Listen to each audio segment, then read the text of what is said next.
Good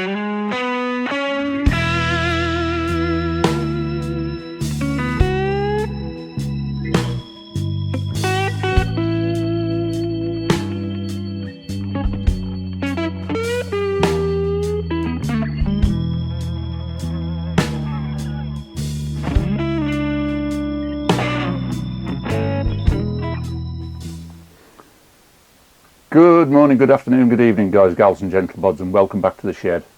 It's been a while since I've done a video and I can only apologise for that. I have lots of excuses, but they are exactly that, excuses. The real answer is I've just been lazy. But I'm back in the shed now, and today I'm going to crack on with doing some work on this cylinder head.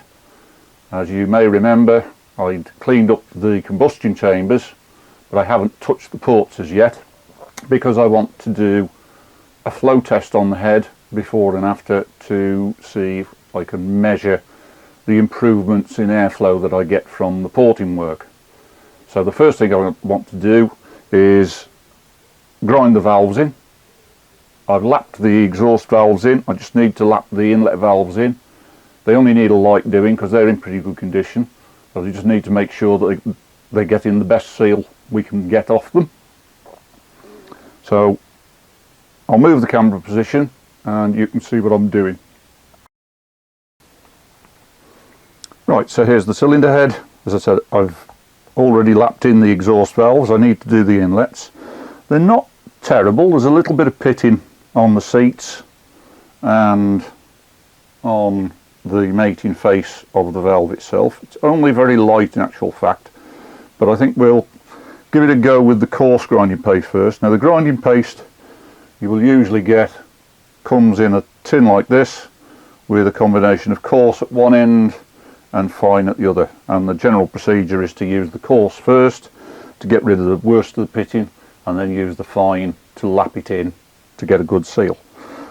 Now the old traditional method of lapping valves in is to use a wooden stick with a rubber sucker on the end, and you just put a smear of oil on the stem of the valve to lubricate it, put a light smear of your grinding paste on the face of the valve, drop it into its relevant hole, and then you attach the rubber sucker to the face of the valve and you rub the stick between your hands backwards and forwards, oscillating, and that grinds the face in, and you just dab them up and down periodically to redistribute the cutting paste, grinding paste. I've done it many times. I've ground in thousands of valves over the years by hand, but I'm getting on a bit in years now and I'm getting lazy, and modern technology gives us a tool like this, which is a simple oscillating device you put in a power drill, and when you hold that and pull the trigger, the rubber cup on the end oscillates. Now it doesn't oscillate by very much, it's only actually probably about 45 degrees. So what I tend to do is run it on the high speed but control the speed with the trigger, and then hold the collar and periodically just let it slip half a turn, and that just allows the valve to rotate so it's not just grinding in one spot. So if I pop that valve out, I'll put a little drip of oil on it. There we go. And as I say, because there's a little bit of pitting, we'll start with the coarse paste. Now the one thing you really don't want to do is get any of this on the stem of the valve, because then you'll be grinding the stem into the guide and you'll just wear them out. The clearance will become too big. So we drop that in the hole. Take our grinding tool, pop the suction cup on the head of the valve, and as I say, just take a reasonably firm grip, but periodically just let it slip. You don't need to put any real pressure on the valve.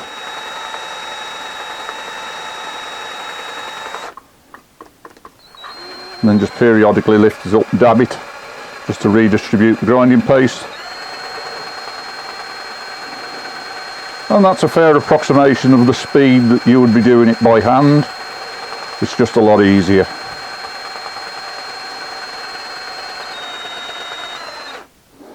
Right, let's have a quick look what that's like.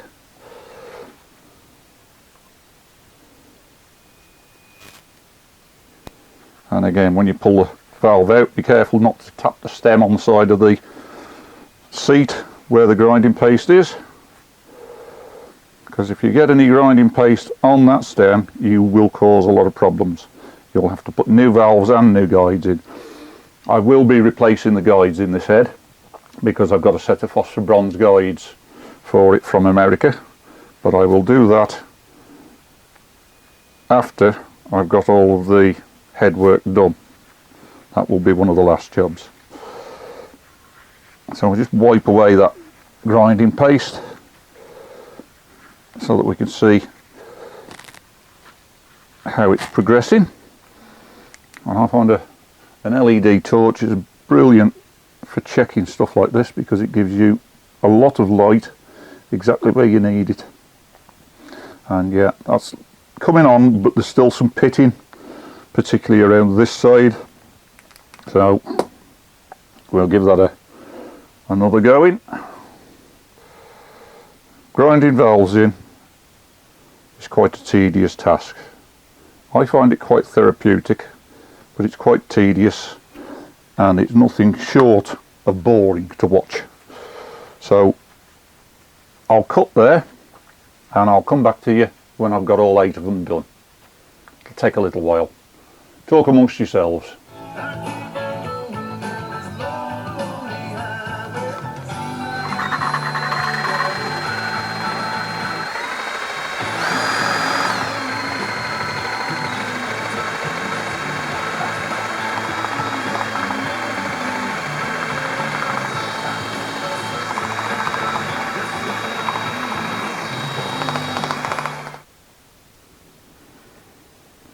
Just in case there's anybody bothering to watch who has not ground valves in before and doesn't know quite what to look for, this is, you can just see the black and white marking on there. The black bits are the pits, the silvery white bits are the good metal. They're tiny, microscopic almost, but each of those little pits allows gas to pass through. You've got to bear in mind that these exhaust valves have got a full chat. When you're giving it the beans, these exhaust valves have got gases passing over this surface at around 900 to 1000 degrees centigrade, Celsius, modern day Celsius.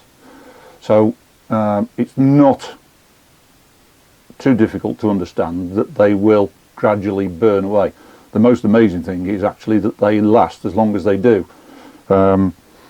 This head is off an engine that's done in excess of 100,000 miles, and to put that into context, an engine that's done 100,000 miles in a typical car, the crankshaft will have rotated and the pistons will have gone up and down in the cylinders several billion times. These valves will have opened and closed several billion times. Hot gases will have passed over this face several billion times. So it's quite astounding that they last as long as they do in actual fact. So that's the face of the valve. I'll show you the face of the seat in a moment, and then I'll give it a quick grind in with the coarse paste and you'll see hopefully better what the difference is.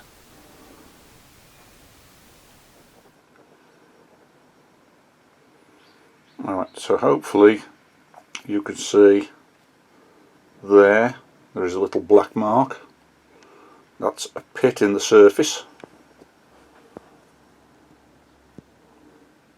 and just a little bit around here you can see the little pitting in the surface of the seat. So that is what we're trying to eradicate, remove, by the process of lapping the valves in. So I'll give this one a quick run with the coarse paste, and then we'll have another close look at it and see what difference we get. Right, so I've given it a quick run with the coarse paste, which has got rid of the black carbon off the surface of the seat of the valve, and you can see a bit more clearly now. We've still got some pit in there. There's the little black spots. They are pits in the surface, and the same in the valve seat. In fact, you can see they are much more pronounced now. You can see them a lot clearer now that that initial grind has got rid of the carbon coating off the surface. As I say, the gases passing over these valves are in the region of 700 to 1000 degrees, depending on how hard you're pushing the engine. When you're really giving it the beans, the exhaust gases can easily be reaching 900 to 1000 degrees, maybe even a little bit more. And if there's any oxygen still present in the combustion chamber, if there's any unused oxygen, it will help to oxidize the surface of the valve seats, and they can literally burn, and that pitting is the result. So it's one of the reasons we need to ensure complete combustion that uses not only all of the fuel that we put into the cylinder, but all of the oxygen as well, so that we're not pumping unused oxygen through the exhaust with hot gases, which is a perfect recipe for burning the valve seats and the early parts of the exhaust system. So I'll give that another go with the coarse paste, and we'll see what difference we can make on it. Right, so after a couple of goes with the coarse paste, you can now see that seating face on that valve has got a generally nice, smooth, flat grey finish to it.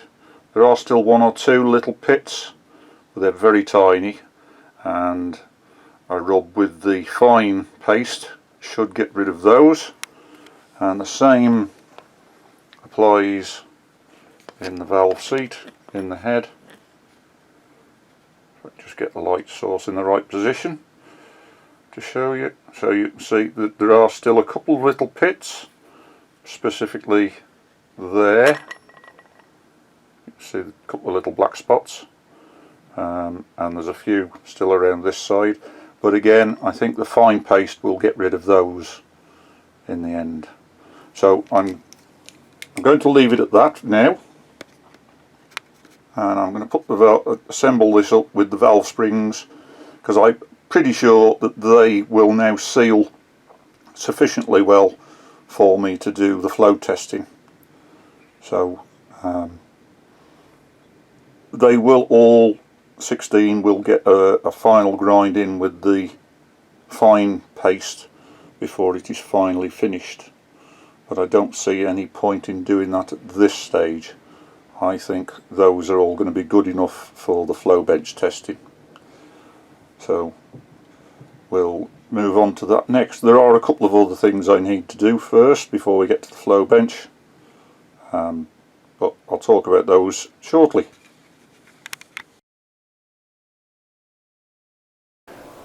What I've got here is the basics of a flow bench. It's a mock-up of the cylinder block of the engine. So cylinders are 84mm diameter and 85mm deep, with a vacuum connection in the bottom. It's simply a piece of plumbing pipe with an elbow on it that I can attach a vacuum cleaner to create vacuum in that cylinder when I've got the head on the top. So if I lift the cylinder head up onto there, that locates on those two dowels. That black rubber gasket makes a good seal, and I've got here is a modified spark plug. I've punched the centre out of it, welded a tube onto it with a nipple on the end to take a pipe, so that I can connect a manometer to it to measure the vacuum in the cylinder. So I'll screw that in, Thread's a little bit tight, so I'll just screw it down with a spanner, and that goes onto there. This pipe is attached to a manometer that I've made, which is basically a piece of 4-inch wide old skirting board, about 7 feet long, with a piece of 1/4 diameter, 6mm diameter tube, clear plastic tube, clipped onto it in a U-form, and then inches measured off and marked off on it. That hose goes onto there. I've half filled the manometer with coloured liquid so that I can see what's going on. Now I've also got an airflow meter, so I've 3D printed a funnel, if you like, that will go onto the inlet port of the cylinder head, like so. I just have to move the head across a bit to make a bit of room for it. So that goes on there like so. A couple of nuts to fasten that in place.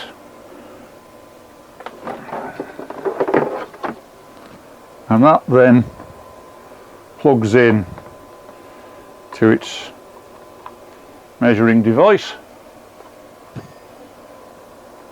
so that I can read airflow through the cylinder, through the ports. Now at the moment I've got the new cam installed. I'm not actually going to do any measurements here and now. This is just a quick catch up on where we're at, because I've taken so long about doing it. So it's just to bring you up to speed on what I'm up to. At this end I've got what appears to be a fairly complicated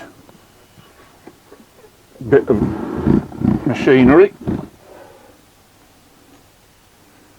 here. Get it into a position where you can see it.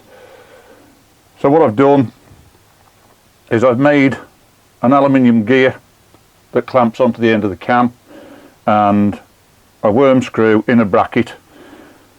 The purpose of that is so that I can turn the worm screw, which will rotate the cam, and I can use the cam to open the valves. But doing it this way, this will stop the cam from moving more than I want it to. So it's simply a question of putting an 11mm spanner on the square there and turning it like so, and as you can possibly see, it's rotating the cam nicely. So I can control how much the valves are opened and take readings.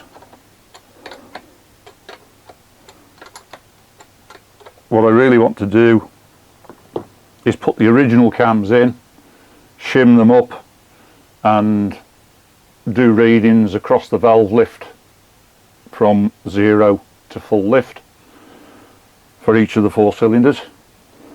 But obviously record those data, then swap it to these cams, which is the high lift cap cams, and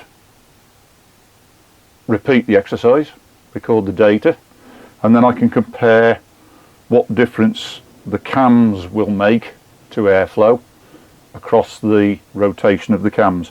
One thing I do want to do is make up some kind of a protractor to go on this front end so that I can measure the cam rotation in degrees. So it's still very much a work in progress, but I can give you the basic idea of what happened, how it's supposed to work, I think. Yeah, it does get noisy because obviously I've got a vacuum cleaner running to generate the vacuum. So if I switch the vacuum cleaner, first of all, I'd better hook the vacuum cleaner up to the vacuum port in the bottom of the cylinder, and now I'm measuring 73 inches of vacuum with the valve fully closed.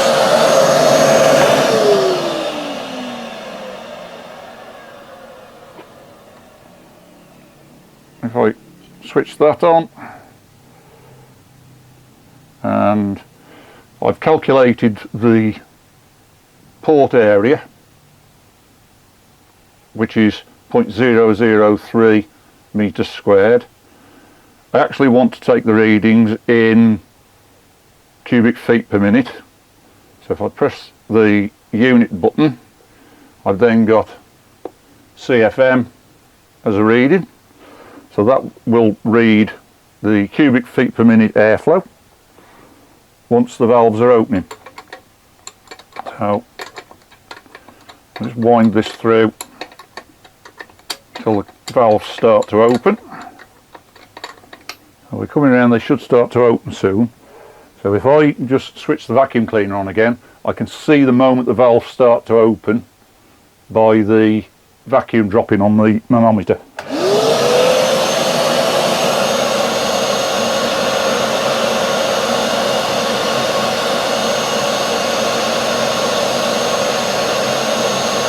Should also see this start to read. That's it, the valves have just started to open.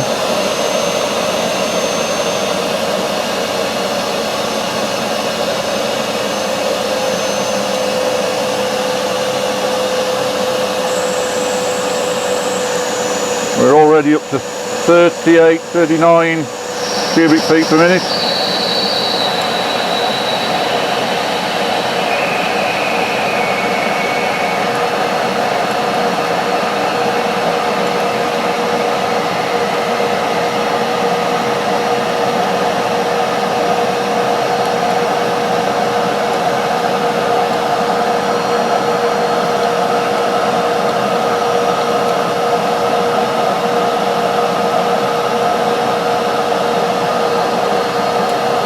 Seem to have peaked at about 63 cubic feet per minute. The valves are fully open, but I think I need a better vacuum source.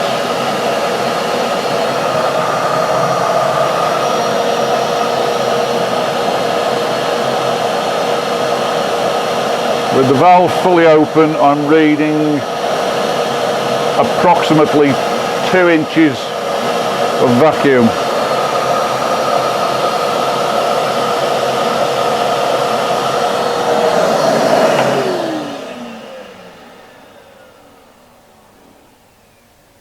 Right. I think I need a better source of vacuum. A single vacuum cleaner just isn't moving enough air. I don't think. Because we peaked out at about 63 cubic feet per minute, but it peaked out way before we got to full valve lift, which suggests that we need to move more air. So we need a device capable of moving more air. I may need to add, if I can't find a vacuum cleaner that moves more air, I may need to add a second vacuum cleaner to increase the airflow. Of course, the potential then is we'll get more vacuum, so I'm going to have to bleed the vacuum off to get... it's getting complicated. None of this is as easy as it looks, but you can see what I'm trying to do, I think. And hopefully you can get an idea for what's happening. That device seems to work quite well for opening the opening the valves, turning the cams. So I'm quite happy with that. I could do with some means of measuring the valve lift. Now I've got a dial gauge on a magnetic base, so I'd probably need to bolt a steel plate to the head somewhere and maybe extend the pointer of it so that I can measure exactly how much valve lift we've got. As I said, I like to do a protractor on the front end of the cam so I can measure the degrees of rotation of the cams, and then I can see what airflow I'm getting at what lift.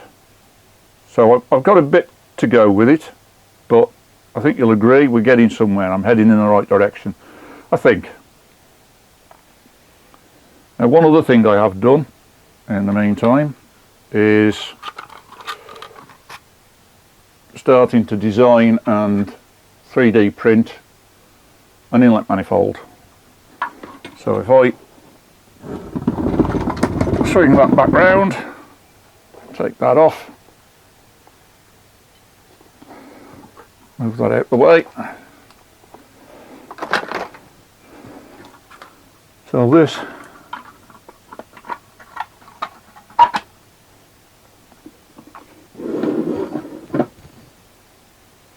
goes on there like that, and then the throttle bodies will mount to it like so, using these silicone hoses and some hose clips, Jubilee clips. So they will sit like so. That needs to come up, so this is only a first prototype print, so I need to alter the angle of these runners, bring them up slightly, and I also need to kick the ends straight, because at the moment, as you can see, they're tapering towards each other, which they need to, because the port centres are 91mm, I think it was, and the throttle body centres are 82mm. So the four ports have to taper slightly towards each other. But what I need to do is have this end of it, maybe the last 10mm of it, square onto the face of the head, so they would be parallel, so that those will fit properly. But it's coming on, that fits nicely. I think this face needs to be raised up, probably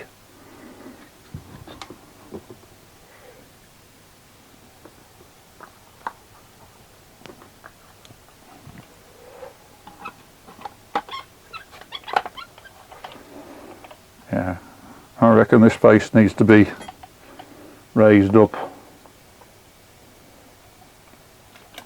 I think I'd really want that, the throttle bodies to be about there, that angle. So I think we need to come up, yeah. I think these ends of the runners need to be raised up about another 25mm. So it's back to the drawing board, the confuser, and redesign that. The beauty of this 3D printing is once you've got the design working out, altering it is really simple, and it's really quite fast in time taken to make these. That took I think it was about 4 hours to print at draft quality. At high quality it will take 2 to 3 times that, maybe a bit more. So there could be 12 hours to print that in high quality. But compared with the time taken to machine and fabricate that in aluminium, for example, and get all of the dimensions exactly where I want them, would be massive. I think the throttle body manifold that's currently on the car is one I fabricated a few years ago. I think from memory there was about 60 to 80 hours of work involved in it. Getting to this point has taken me a long time, but that's partly because I've had to learn 3D CAD design, 3D printer operation. I'm trying to work out how to do this. I'm reading David Vizard's book on porting and measuring with a flow bench and trying to understand that. It's like trying to learn 3 or 4 different languages at the same time. But anyway, that's where I am now. Hopefully I can get the next instalment done a bit quicker and we can start to proceed and get somewhere. Hope you found this interesting, and I'll see you next time.